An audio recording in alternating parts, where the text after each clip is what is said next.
Every Marine I know knows about the Battle of Belleau Woods. There are over 229 buried here. And inside that chapel, there's names of 1,000 missing. They never recovered the bodies. And the idea that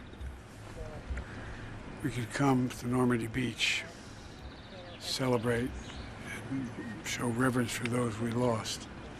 I'm probably not speaking loudly enough, I apologize.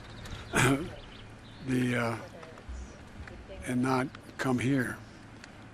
You know, the idea, Captain Williams, when they arrived here to stop the Germans, the other team decided they had to retreat. And his comments was, hell no, we just got here. We just got here. They stopped the Germans. They stopped the Germans. And the idea that we were able to avoid being engaged in major battles in Europe is just not realistic. That's why it's so important that we continue to have the alliances we have, continue to beef up those alliances, continue to keep NATO strong, continue to do what we've been able to do for the last, since the end of World War II. And so I just wanted Jill and I wanted to come and pay our respects, and it matters a lot. How does it feel to be here, sir? You know,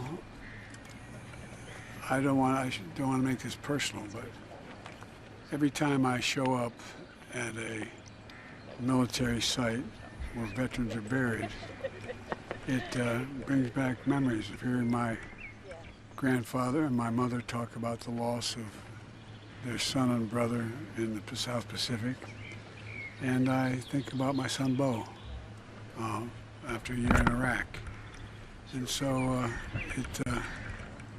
you know, I think it is a measure of a country's support for democratic values that they honor those who've risked their lives and lost their lives. And think about it. You had this, they were on their way to Paris, the Germans. They stopped them here. They stopped them here, just like Americans on Normandy Beach stopped, turned the war around. And gives you both a sense of pride and, in my case, and my guess is you as well, a sense of reverence for what they did. And so, anyway. Why this particular cemetery, sir? This is the more Marines were lost here than any battle until the middle of World War II. The idea that I'd come to Normandy and not make this short trip here to pay tribute. And it's the same story. Think about it. America showed up. America showed up to stop the Germans. America showed up to make sure that they did not prevail. And America shows up when we need it, just like our allies show for us. You've criticized President Trump for not coming here on his trip. What message are you hoping to send to voters by being here right now? Any other questions? Mr. President, what's been the most memorable part of this trip so far? I think the most memorable part of the trip was Pointe du Hoc.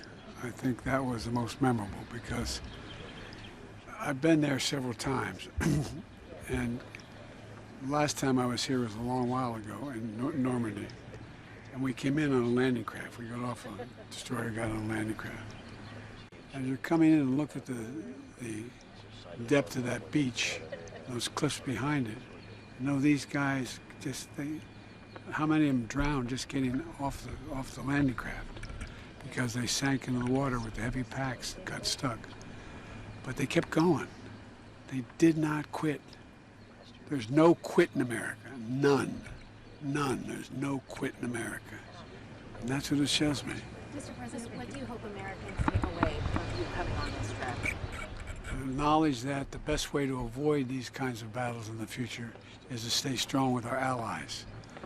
Do not break. Do not break. Do you feel that Americans are slipping? Do you think that Americans are not holding that view anymore? That No, I there's a don't. slippage? I think the Americans hold the view. I think there's a rise and a sense of some within the country wanting to let that slip. The idea that we become semi-isolationists now, which some are talking about. I mean, the idea we had to wait all those months just to get the money for Iraq because we were waiting. I mean, it's not who we are. It's not who America is. Sir, did anything surprise you on this trip? One policy question for you, sir. I'm sorry, go ahead. Anything surprise you on this trip that you heard? Even though I'd been here before, it surprised me how much it awakened my sense of why it's so valuable to have these alliances, why it's so critical. That's the way you stop wars, not start wars. One policy question. Did you discuss the Russian asset issue with President Macron yesterday, and did you come up with an agreement on how to use them? Yes and yes. Right, Thanks, thanks, Brad. everybody. Thank you. Thanks, everybody. Thank you. Thank you. Let's go. Let's load up. Thank you, guys. Thank you. All right, thanks everybody. We're just gonna follow Sajid right back behind you.